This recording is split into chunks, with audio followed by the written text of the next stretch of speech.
Now this is one team that doesn't mind getting called for traveling.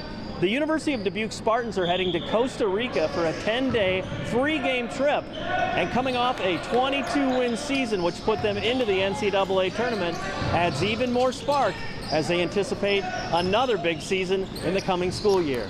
It's great for our program. We get 10 practices leading up to these 3 games that we're going to play over in Costa Rica, so it's different. We're not used to being in here when it's this hot, so this time is a great time for our guys to get to know each other a little bit better. It'll be a great trip for us, and for us to try to better evaluate some of those guys that were maybe role players for us this year to hopefully get them into a more increased role next year. It'll be good for our team. How do you think it is coming off such a good year, too? Do you find that the motivation's great? How's the weight room been since the season ended and stuff like that? Well, it's been good. You know, the timing, you love that you're allowed to do it once every 4 years, one of these trips. And, you know, we planned it over a year and a half ago, probably. We started the initial planning of this, so you don't know what your team's going to be like the year going, but obviously it's great for our seniors to be able to go, and our 4 seniors are going to go experience it. We get a head start on all the other teams of bonding together, getting to know each other chemistry-wise.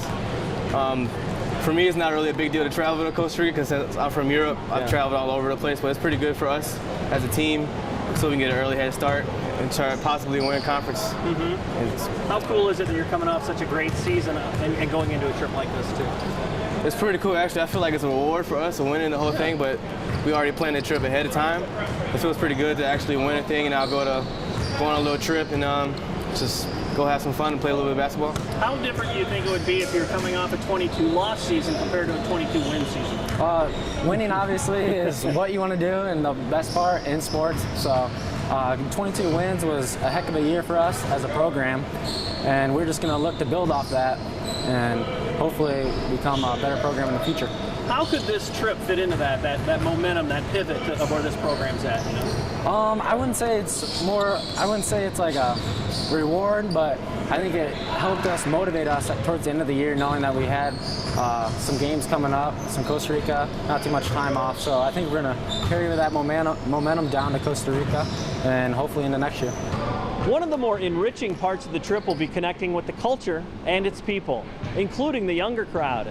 And these Spartans know they may be viewed with rock star status. We might be to them like NBA players or Division I players, so it'll be pretty cool to be looked up to and helping the kids out by giving them a couple like crayons, coloring books, chalk, just so they have something that they didn't have before. We are very blessed with this opportunity. Not many kids get this opportunity to go down to Costa Rica for 10 days, play some basketball, and also help out the children. I know they don't have a very good lifestyle down there, most of them, so we're going to go down there, take some crayons, coloring books, visit a school, and hopefully just be a role model that they look up to.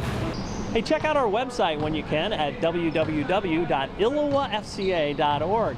There's lots of great stories up there about local athletes and coaches, and great information about FCA, including the many, many FCA camps coming up this summer. With this week's FCA Story of the Week, I'm Dan Pearson.